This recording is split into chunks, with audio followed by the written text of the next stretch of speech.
Yan, Toyota Innova 2.8 mga idol.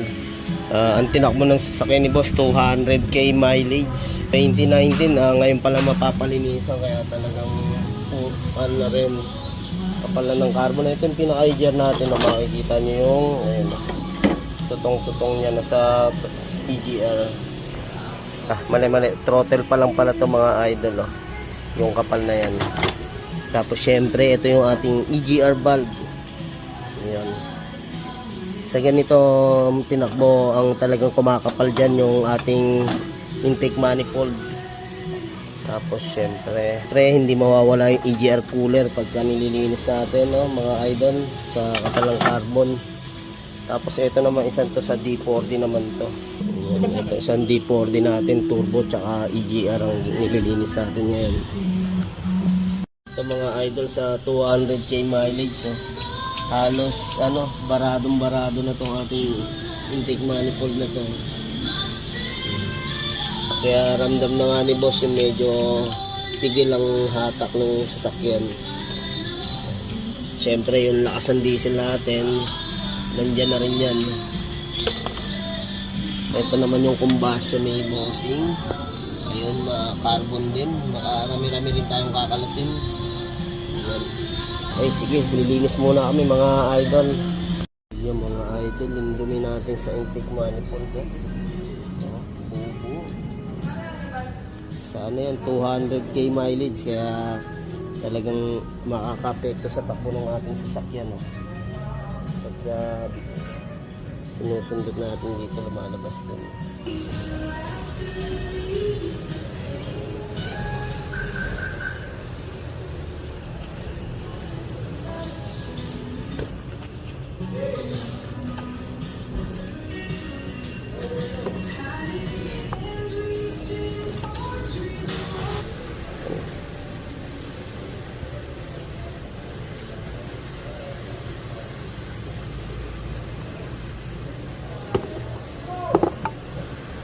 Grabe.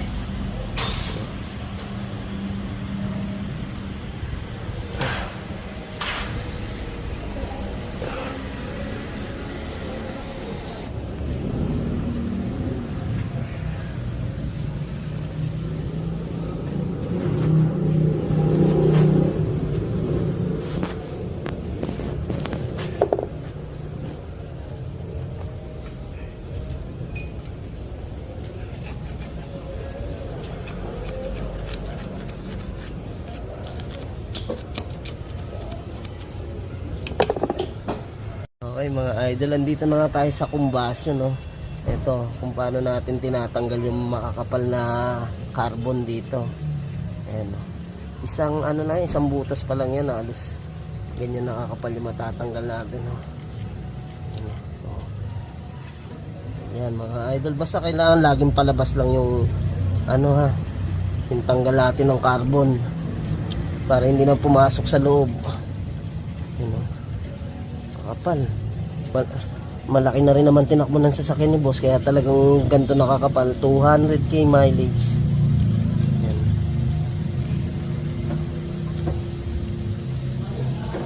Ayun mga boss, oh. Ito yung dumi na to, galing to sa isang butas ng combustion. Yan. Isasali na naman natin siya, galing sa intake manifold mga idol. Kapal. Yung mga idol, ito EGR na yung kinakabit namin, no? Ayan, tapos nakakabit na yung ating intake manifold. Ang oras natin ngayon alas 8 ng gabi. Ayan, overtime tayo para matapos itong sasakyan ni boss, kasi bukas marami pa rin tayong gagawin, no? Tambak tayo sa puro EGR cleaning tsaka turbo. Ayan, okay, pakita natin yung EGR cooler ni boss na kanina talagang napaka-itim. Ayan.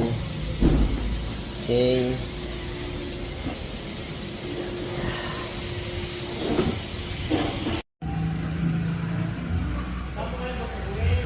Ayun, no. Overtime na naman kami. Alas 10 na ng gabi mga paps, idol. Kaya maraming gawa, kailangan tapusin. Ayan, ito tinatapos na lang namin yung EGR cleaning ng Toyota Innova 2.8.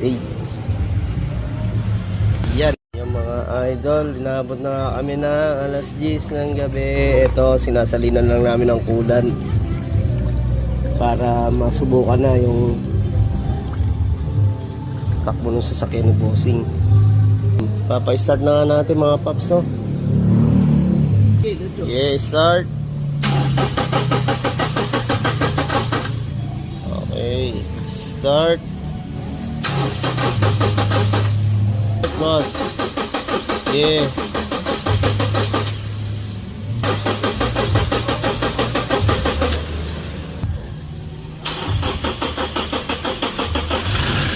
Yun.